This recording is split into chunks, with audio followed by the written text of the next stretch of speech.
Well, I will have a question. I'm very interested in what you said about the reciprocity. How could you get the gift from the care receivers? Oh, that's a wonderful question. So thank you for that. So in my terminology, if you have gift exchange as the model for care, and we obviously see the caregiver cleaning someone, feeding them, that's their gift. But what about, where does the reciprocity come? I think the reciprocity comes in a term that I would call love.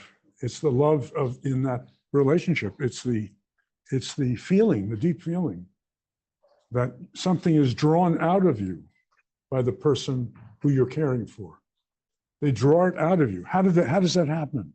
It's that human emotion is interpersonal. I personally think this is the genius of Chinese society. This is what Renqing Guanxing means. It isn't just giving. It's not just that you're giving. There's a reason that you're giving. You're giving because the other person is receiving and letting you bring that out. So I think that's a wonderful. Okay. Oh, that's a wonderful point. And you could then say, well, what's the evidence for that? There's a lot of interesting evidence in end-of-life care demonstrating quantitatively that even people who are almost comatose, that is, they're hardly there, actually their presence can be felt by the caregiver. And I was just reading a series of articles about the fact that neurologists in your country and my country are giving up the idea of the so-called vegetative state, okay? Because what they've shown is actually that even someone who is comatose often is hearing and responding, and that the caregiver has the sense that they are alive and responsive. So I think it's that that humanness of being together, coming together. You know, there's a great story. I think this I'm trying to use things from your tradition, but I could use them from mine as well. But let me use one from your tradition. Zhuangzi has the character of a great lute player who always plays the lute for their friend. The friend dies, and the lute player puts away the lute and never plays again. And people ask him, but you're a great lute player. Why did you stop playing? And he says, only my friend could hear the tone. Only he could yin, okay? Only he could hear the tone. And it's that idea of the tone. That's the human tone, I think. Yeah.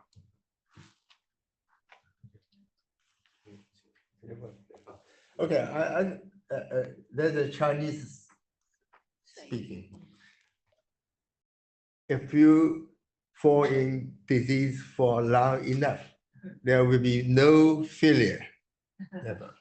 The people can understand that it's a moral problem. And if your parents are sick, you have to take care of them. Yeah. This is your duty. Yeah. You imagine if I read your book, The Soul of Care. I'm so touched of how you treat your wife for 11 years or longer. If people is sick, especially mental disorders, yes. For like he or she cannot recognize what you are giving. No. That you still have give them for 10 years. No. If I think you said a kind of love will support you. But if I very couldn't imagine for longer than 10 years, you take care from morning to tonight. It's like a ceremony and a whole process. It's your life. Yeah. So the life is totally changed, but you still can feel a sort of good willing. So it's very difficult. Yeah, I think this is, you've asked me some terrific questions. This is a wonderful question. And there are two parts of this, really. One is the length of care. You're taking care of someone for a long period of time. How do you endure? How do you keep going? And then the second part of this, really, if we think about it, is there's the care of family. We call that kinship care. Okay? What happens when there's the care of strangers? Increasingly, when we think of the hospital is actually the care of strangers. It's not, you're not taking care of your mother or father or taking care of strangers. So how does care work in that setting? Well, in the first example of keeping going, I think that's where I was making the point about all of these forms of help you need. So the Baomu, what a Baomu, gave me a tremendous impression of her ability, her willingness to care for my wife. And she was a tremendous assistance. Hundura Bangju, Bang woman. Was just incredible how helpful. So she said to me one day, I, the Baomu, work from 9 to 5, and you work from 5 to 9. Okay? And that was exactly right. And so I think we need help. You need a Baomu or a Hugun. You need to have increasing knowledge, resources. You might need some financial assistance. So this is the real problem for both of our societies, which is going to be, I mean, if we're really frank, both China and the United States would like 90% of people to age at home, but it's going to be impossible. Okay? Just impossible for the reasons that you said. A lot of people are not going to be able to do this. So then where are they going to go? They're going to have to go into institutions. So I've seen some nursing homes. My wife went into a nursing home in America, which was like a 5-star hotel and had fantastic staff. And I've seen the equivalent, not in Beijing, but Shanghai. In Shanghai, I've seen some incredible nursing homes. Okay? Very, very few. Very few, very few. I agree. Very, very few. But isn't there some way, well, this will become the policy issue. What is an adequate alternative to aging at home? What's adequate? How do we do that? And one of the ways I think is that, and again, here I think much credit for China, is community services. So we, in our research, we heard many elderly people, elderly women, in high-rise buildings in Shanghai tell us, do you want to really help, you want to do something to make our lives happy? So we said, of course. And they said, figure out a way that 5 or 6 of us, all of whom in our 90s, all in different buildings, okay? All with mobility problems. We can't get around. We're in wheelchairs or using walkers. How could you get us to a tea house for 2 hours each week, each week once for 2 hours, and get us back safely? Okay? How would you do that? If you did that, that would make all the difference in our lives. Okay? So that's really interesting. And it turns out you can do that. And engineering and design people said, well, why do they have to go to a tea house somewhere? Why can't the tea house come to them in the community? Okay, there are ways of doing this. Yeah, yeah. So, yeah, the last one is the care of strangers. And I think that is really based on the ethics of medicine. That's what doctors should be trained in. The ethics of giving humane care to people that they don't know. Even maybe people who they don't know and they're not terribly interested in doing this, but they need to do it nonetheless. So if I can give one more, I know I'm taking time, give one more example. When I was doing psychiatry, I had the following patient. She was Chinese American and her husband was Chinese American. She had a late life marriage. She married when she was in her late 30s.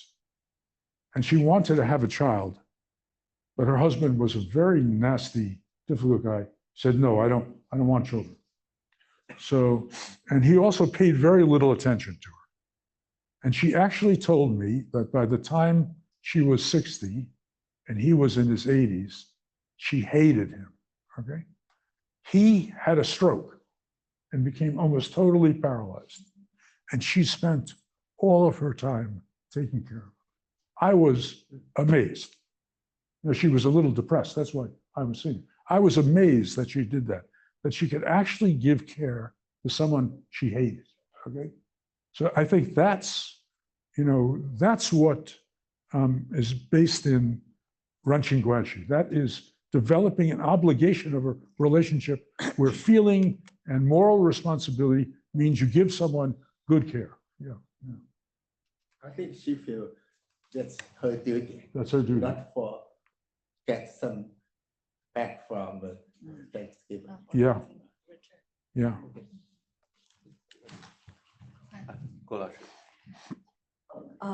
Well, I've read your book like several years ago and underlined many sentences, but now I forgot many of the sentences. But I remembered, you know, I was asking myself, you know, what kind of stamina will it take to take care of someone for such a long time, even when in the last days she didn't know who you are. She asked you to get out of my room, right? And so what, you know, kind of courage and stamina it takes. And actually, then I remembered a novel that I shared with my student in one of my courses called Literature and Medicine. And that is a course by, that is a short novel by Kafka called The Metamorphosis. 变形记 by Kafka. You know, when I was in graduate school, I found this novel ridiculous. How can a human being change into an insect and then be locked up by his family members in a separate room? And then, you know, they began, you know, the family left him further and further away and to his own devices and then die lonely in his own home. In his own room. Then I finally, when I was in the macro-humanities, I began to look at that novel from the macro-humanities perspective. I suddenly understand like the predicament of the caregivers, right? You know, and apart from, you know, the long and the tedious work of taking care of someone who cannot recognize you, in the case of this, like Kafka, turned like Samsung turned into an insect.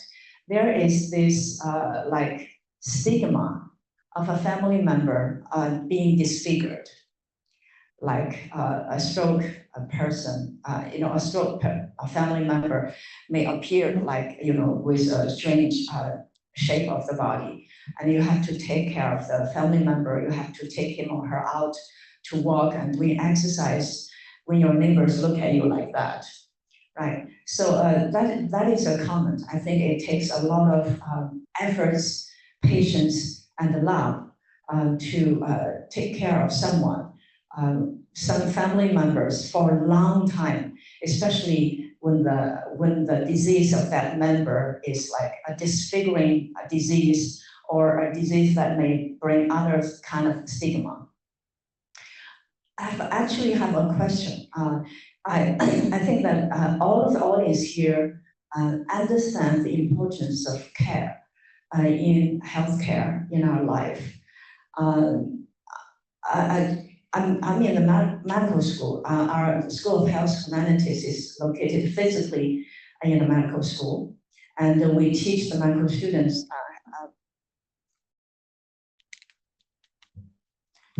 medical humanities, health humanities, and things like that. I think now, if you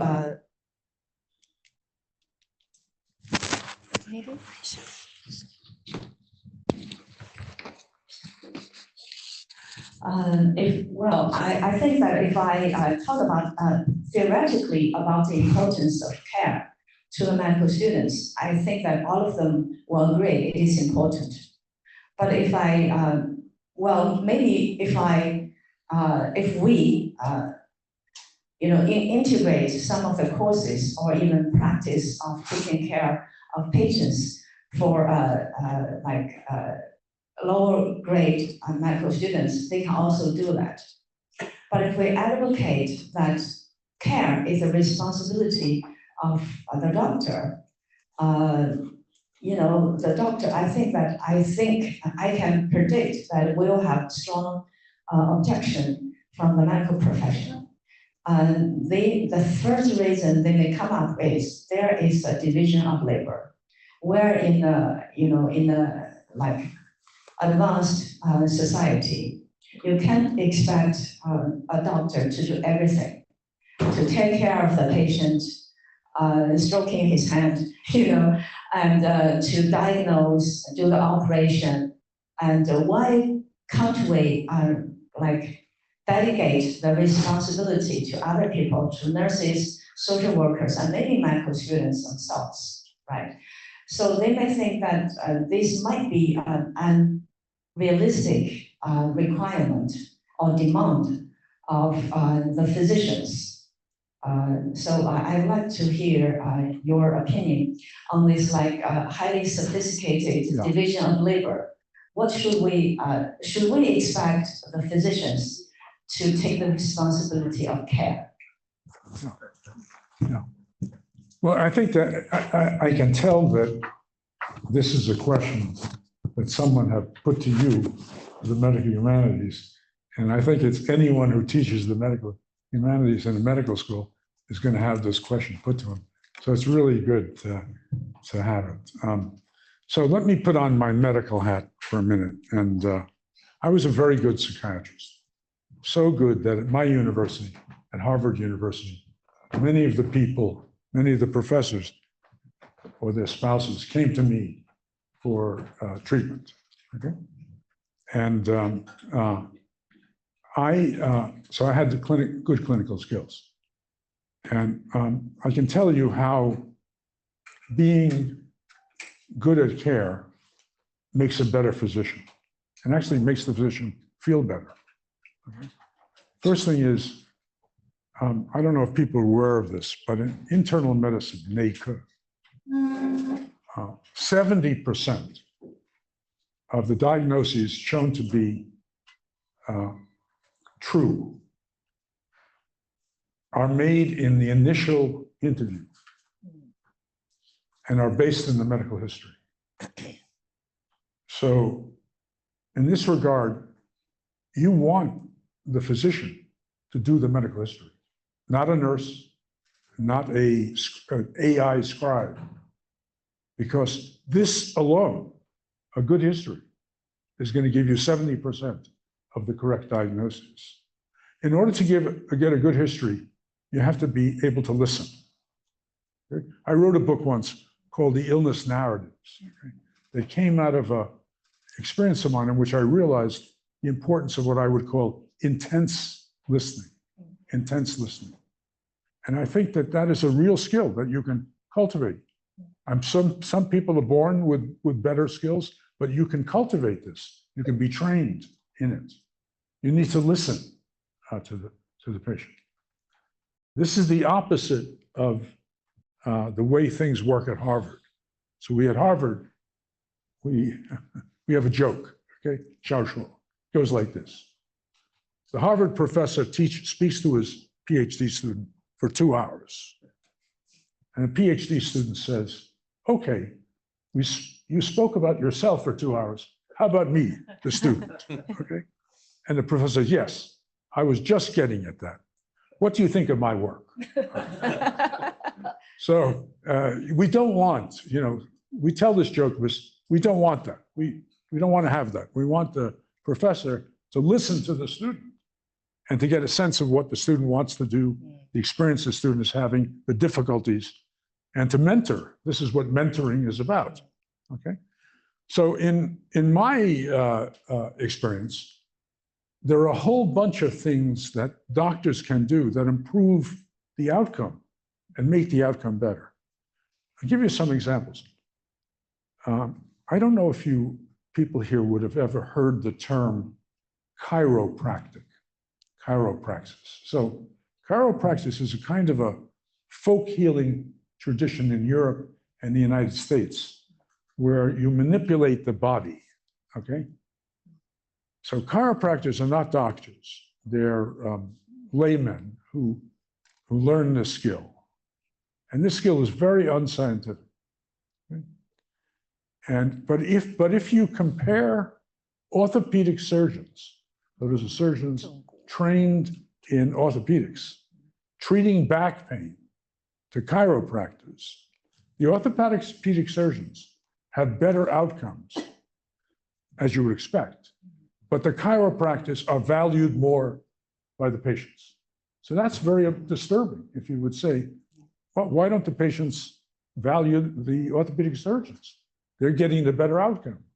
And if you ask them, it's because they say the surgeon doesn't listen to me, doesn't explain anything to me. The chiropractor listens and explains. I have friends who are surgeons. The best of them listen and explain. They're just as good in the operating room with the skill they have as surgeons, but they are real caregivers. And that's appreciated by patients. And in America, it leads to not only better outcomes, but these are also the doctors who never get sued, okay? They never get sued, yeah. Yeah, please. First of all, thank you. Thanks a lot for this wonderful talk, and it's very thought-provoking. As a student, this is not my first time to witness your talk about care and caregiving, right. But every time it gives me some new insights. And this time, it just gives me some new inspirational thought, which coincidentally which actually are similar to both Dr. Han and Dr. Gu's questions. But I would like to first return to Dr. Han's question from different perspective, which as an anthropologist, I think the question is about personhood. That is, when I think one of the main theoretical significance that we bring into this concept of reciprocity is that we move our previous focus on the care receivers, which is often seen as a burden and money consuming, and now we move our attention to caregivers. And then what makes a good care? And we all talk about, it takes a lot of time, energy, and also it needs endurance. I think essentially it is about what makes us a good person, right? So, and today, when I mentioned some new insight, that is, how about this temporal dimension, that is a time? Because when we just think over all your personal experiences and also those stories, which are mainly about, it lasts a long time, almost over 10 years, right? So it's a long process and longitudinal. So I guess my first question is theoretically and anthropologically, when we discuss this issue, very important issue of care and caregiving practices, and what is this time dimension, temporal dimension that could complicate our understanding of this caregiving and care receiving reciprocity relationships. And what makes us a good person in this process? In our Chinese saying, well, it is easy for you to take care of your parents for 1 day, right? But for 10 years, it's a totally different story. Yeah. It is almost, it is like a punishment, right? And it's also morally challenging. So in that sense, in this very challenging situation, and theoretically, how are we going to approach this issue as a personhood, as a good person, and from the temporal dimension? And the second question, which is also related to Dr. Guo's question, you mentioned in your, at the beginning of your response, you mentioned you've taught a course about medicine and the literature. And you also mentioned you've read Arthur's book for many times, and you've, after such a long time, many sentences already been forgotten, and yet we all remember those touching stories about how you take care of Zhang Kleinman, the late. We all love her so much. I guess what makes your writing it's so touching and so moving is that you masterfully just mixed all the ethnographic stories and also your personal experiences and also other scientific descriptions. So I guess my question is, we are now talking a lot about care and caregiving, care practices. Essentially, the question is, what can we do? How about we talk about writing about care? And in that sense, how are we as professionals and also academics, how are we going to reach out a large audience? Because which is also important. It helps us to reach a large audience and help them to understand this moral dimension of care and also inspire more people to get engaged in these caregiving practices. So I guess that is the two questions. Yeah. Personhood and also the genre of care, writing about care. Thank you. Yeah, so those are, again, good questions for me. Well, time, let's take time. So I was married for 46 years. For Saint-Chelieu, my wife took care of me. That's endurance, okay? And I can assure you that I was not easy to take care of, okay? And so I just took care of her for 10. So it seems to me that that's not even a balance there. And that's why I had that in mind often when I was taking care of her, how much she had done to me. Also, she changed my personality. So I was, I won't put my former students on the spot, but I'll tell you that in the past, going back 25 years or so, 30 years, I was a very tough professor. Okay? Yeah, and sure. some of my students were frightened to speak to me. They used to speak to my wife instead of speaking to me. But over time, my wife changed my personality. So my Shinger became more softer, more listening, more attentive. She changed me. In the book, I show you how that happened.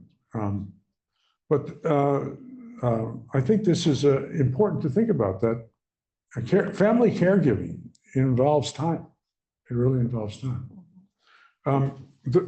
The sociologist from France, who's no longer alive, the late sociologist, Pierre Bourdieu, who was a personal friend of mine, he had an idea that there are different kinds of capital that people have in relationships. Social, cultural. There is social capital, economic capital. And he said that in the course of a marriage, there's a thing called symbolic capital. And it would go up and down. So if you're married for a long time, maybe 1 month, your capital is up, and the next month, your capital is down, and your spouse's capital is up. So this is part of, and actually, there was a Taiwanese sociologist, Wang Guangguo, who had this also same idea, right? same idea, that there were different phases, and different periods where the relative capital changed, and that he thought this was important in a relationship because it gave some degree of balance to this. But it might seem from the outside at any moment that it was imbalanced. Okay? So I want to tell you, I hope people can follow this. It's a joke. It's a joke that comes out of my tradition. So what's your 美国的犹太教人？我的教是犹太教。纽约，我是一个纽约人。I'm a New Yorker. Okay. I've lived in Boston for 50 years, but I regard Boston as the Jiaochu, the real city. Suburb. The real city Suburb is of New York. Okay. Yeah. And so here's the joke. A husband and wife get married, and in the first 6 months, they're fighting all the time. They're just fighting. And the wife says, look, I have an uncle and aunt who've been married for 50 years, and they never fight. They never fight. Let's go speak to my uncle and aunt and find out, how did they do it? How did they do it? And so they go to the uncle and aunt, and the uncle said, no problem, very simple. We decided when we got married that I, the husband, would make all the big decisions, and my wife would make all the small decisions. And so the young couple said, well, that sounds interesting, but how do you determine what's a small decision or a big decision? And so the uncle says, oh, easy. He said, look, a small decision that my wife would make is like, should we buy a new car? Do we sell our house? Okay. And the young couple are perplexed. And they say, well, if that's a small decision, what's a big decision? A big decision is, what relationship do the United States have with China? Okay? So I think often the men believe that they're making the big decisions, but actually the big decisions are being made in the family by women. And the point I'm trying to make is that I think it's a negotiation. I think a relationship is a negotiation, and it has a balance in that negotiation, not just the financial balance, but a balance in emotions and in responsibility and obligation. And I think that's the key word, responsibility and obligation. Responsibility and obligation. I think that what's really wrong philosophically with the American and Western European and really now global cultural emphasis on hyper-individualism, is it's, first of all, empirically wrong. It suggests that the individual did it all themselves, okay? And that's never the case. We know that if you see a successful woman or a successful man, there are many people have helped in that, mentoring them, supporting them, opening the doors for them, okay? So none of us do this ourselves. It's all obligation of some sort. We have obligations. We follow them through. Okay. The second thing is that time has to be seen in a different way. I think family time is not the same as chronological time. Family time is a much longer period, and I think it works differently. Then the second part of the second question, remind me, was the writing? Yeah, writing. Okay, so I'll tell you an honest statement that I usually don't tell my faculty's colleagues or students. When I started, when I was young, I thought I would do life as a writer. Okay, and I thought that before I went to medical school, and there were various reasons why I didn't do that. But I love to write, and actually, I still write in a very old-fashioned way. I write everything by hand, okay? And then my assistant puts it into the computer, etc. And I find that when I'm writing by hand, the physical work of writing actually makes me think better. It makes me think more clearly and more specifically about things. So writing was always important to me. I'm in a field, anthropology, which I think is a great field and has tremendous significance for society. But it is a field that has had one serious problem, which is when students come into anthropology and when they leave, their writing gets worse. Okay? So how could that be? I mean, I'm saying, you can see these are two great writers here, my former students. They don't have this problem, but it is true in graduate school. In graduate school, the writing gets worse. Why is that? Because the graduate demand is we want to see the theory developed. We want to see the empirical analysis, okay? We're not emphasizing the writing. In fact, we're de-emphasizing the clarity of the writing. We want the deep specifics, okay? When you write for a public, for a general public, you can't write like that. You can't simply set out theories that others will not understand.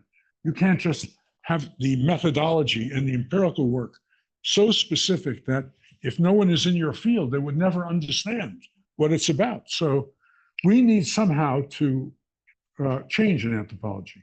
We need to, yes, allow for a certain kind of writing that's deeply theoretical and deeply empirical, but that at the end, before you graduate, you've got to return to being able to explain things simply.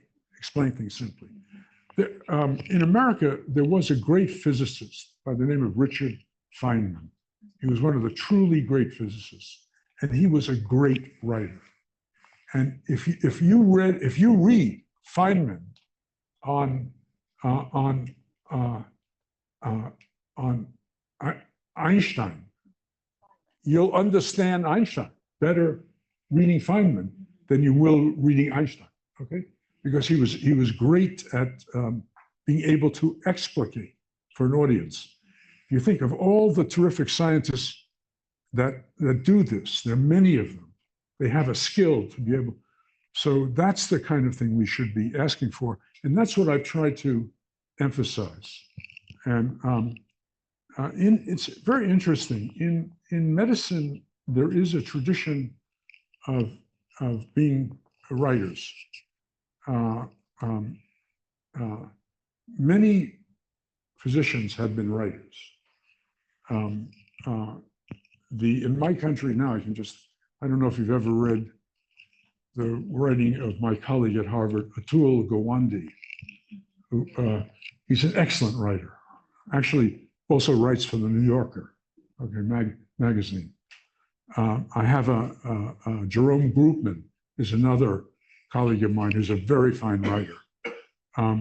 I think it's important to reach an understanding with society. So let me just try this in Chinese. 我是老百姓, okay? I'm one of the 100 names. I'm a common person. I want to reach ordinary people. I want them to understand. It matters to me less today, given that I've been in the university for so long, that my colleagues tell me, oh, that's too simple. You're writing too simple. More complex than that. Yes, it's true. It is more complex. But as a contribution to ordinary people, we should be able to make our ideas at least superficially clear. Then if they're interested in going in depth, they can read more deeply into depth. But if we don't do that, we become in trouble. We're in trouble. But I think there's a deeper problem than this. And I wrote a book on this with a sociologist from the UK, a social theorist, Ian Wilkinson. And I wrote a book called A Passion for Society. And what we showed in that book is that if you look at the founders of social thinking,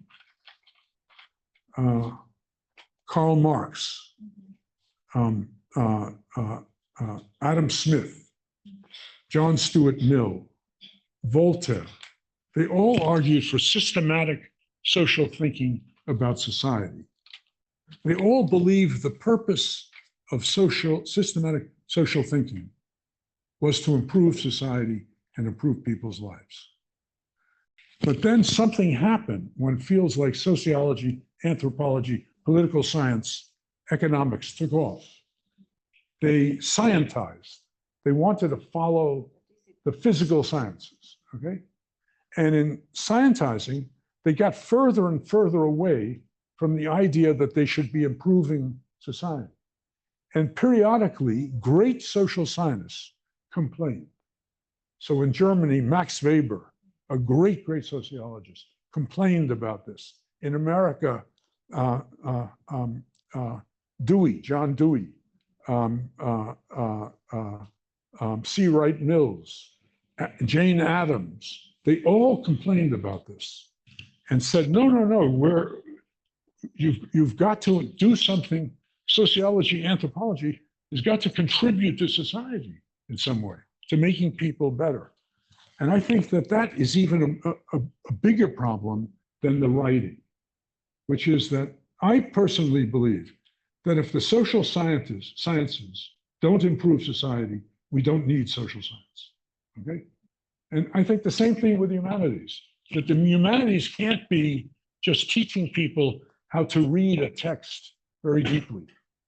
There's got to be some point beyond that. Why read the text deeply? And it should contribute somewhere to our lives, to a better understanding of the moral. Or I'm not trying to be too practical here. Making a contribution to society could simply be helping us understand moral life better, okay? And it doesn't have to be as practical as fixing a broken leg or something, okay? But it should contribute to society. And if it doesn't contribute to society, then I think that knowledge is really not useful. So Aristotle had a name for this. Aristotle said there were three forms of knowledge. There was technical knowledge, which he called techne, okay? And that's your knowledge of your profession, pharmacology, psychiatry, but also someone who's a plumber or someone who's an electrician, okay? That's your technical knowledge. The second kind of knowledge, he said, was episteme or epistemology. That is learning how do we know? How do we know something? And he said both of these are really important, but they're not the most important knowledge. He said the most important knowledge was phronesis, Phronesis, phronesis. And phronesis is knowledge about living a good life, okay? And I think Aristotle was right in that this is the kind of knowledge that we need. This is what anthropology, philosophy, sociology, history should be contributing to.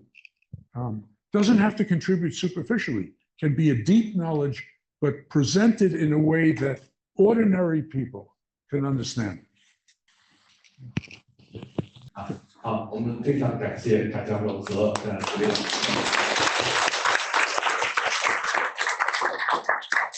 Thank you very much. Very good. You talk as good as you're right. Thank you so much for coming.